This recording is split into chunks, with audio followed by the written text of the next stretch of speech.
Before most Americans even woke up this morning, the Supreme Court quietly changed how power works in the United States. No warning, no public debate, no televised arguments, just a sudden 6-3 emergency ruling that will begin affecting millions of people as soon as next month. And here's the part almost no one is telling you yet. This decision doesn't just alter a single policy or resolve a narrow legal dispute. It fundamentally changes how your rights are protected in this country. Whether you realize it or not, the legal ground beneath your feet just shifted overnight. This isn't just another Supreme Court headline. This is a tectonic realignment of power between judges, presidents, and the American people. In state capitals, federal agencies, and courtrooms from Washington, D.C. to California, the rules of the game were rewritten in a matter of hours. And most people have no idea what just happened. Before we break down the details that are already sending shockwaves through the legal system, make sure you're subscribed, because this is exactly the kind of Supreme Court decision that doesn't feel real until it hits your life directly.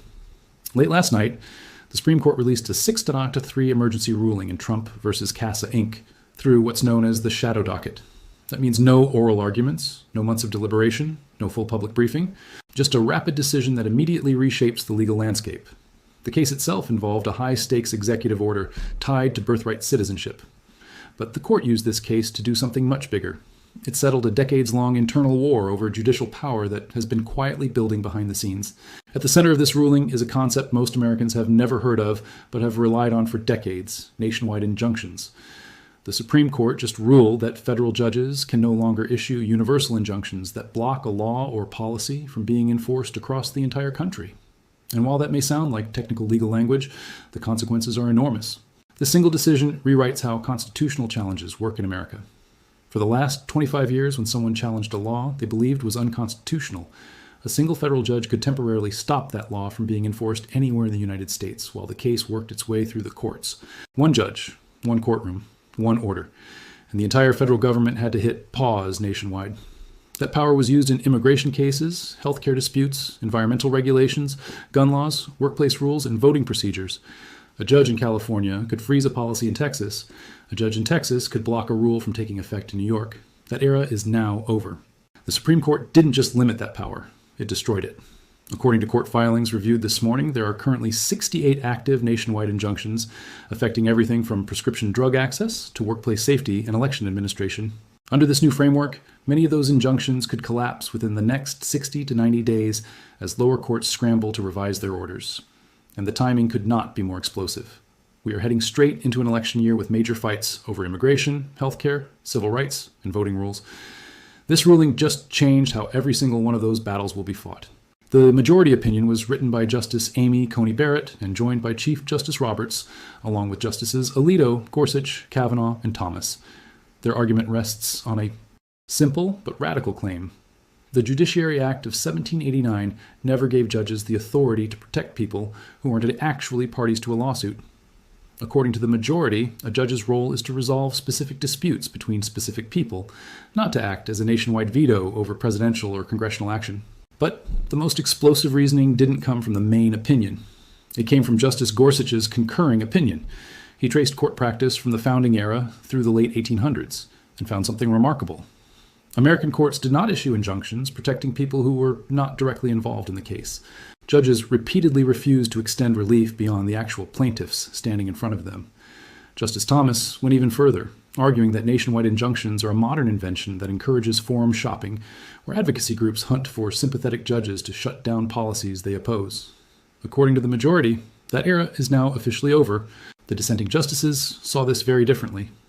Led by Justice Sotomayor, they warned that stripping courts of universal relief gives the executive branch the ability to enforce unconstitutional policies, while individual lawsuits crawl through the system. They argued this ruling risks turning constitutional rights into privileges reserved only for those who can afford to sue, and that I'm where Part 1 ends, because the real impact of this decision isn't theoretical. It's already unfolding in real time across immigration, gun laws, healthcare, elections, and the economy. Within 48 hours of the ruling, the legal landscape shifted dramatically.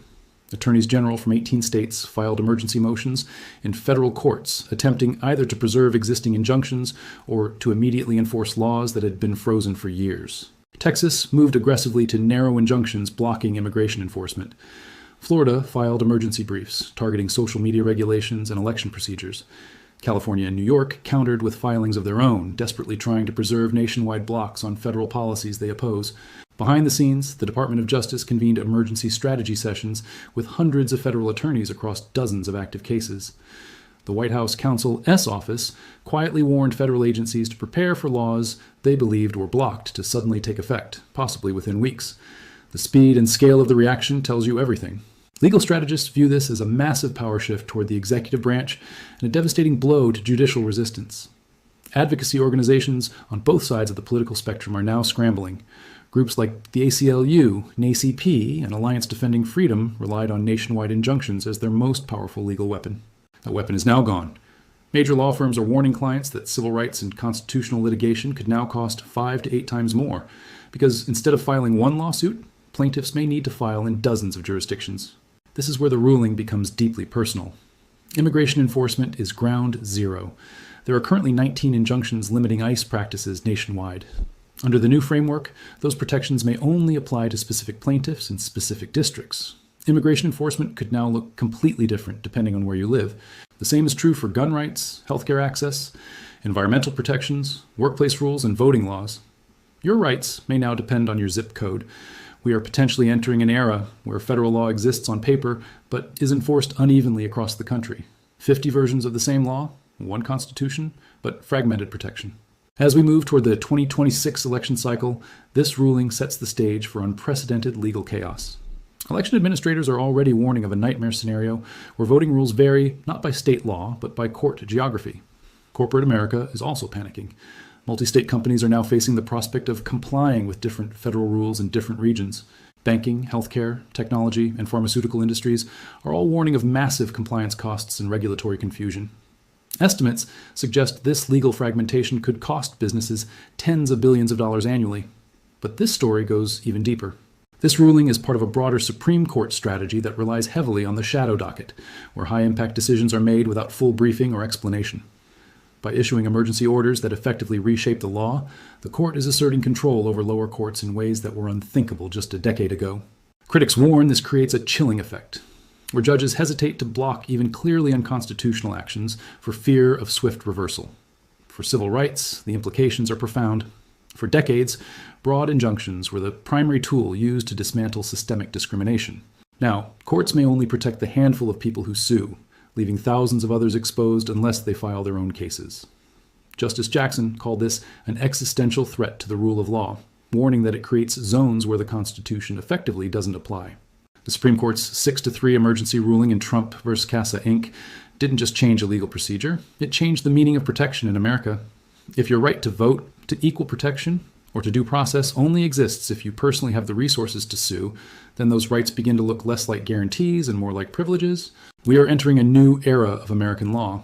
Whether this represents a return to constitutional originalism or a dangerous fragmentation of justice depends on your perspective. But one thing is certain. The legal patchwork is here, and its consequences will define immigration policy, elections, civil rights, and economic stability for years to come. If you want to stay ahead of these changes, make sure you're subscribed, hit the like button, and tell me in the comments, was the Supreme Court right to end nationwide injunctions, or did it fracture the rule of law? Your answer may say more about the future of America than you think.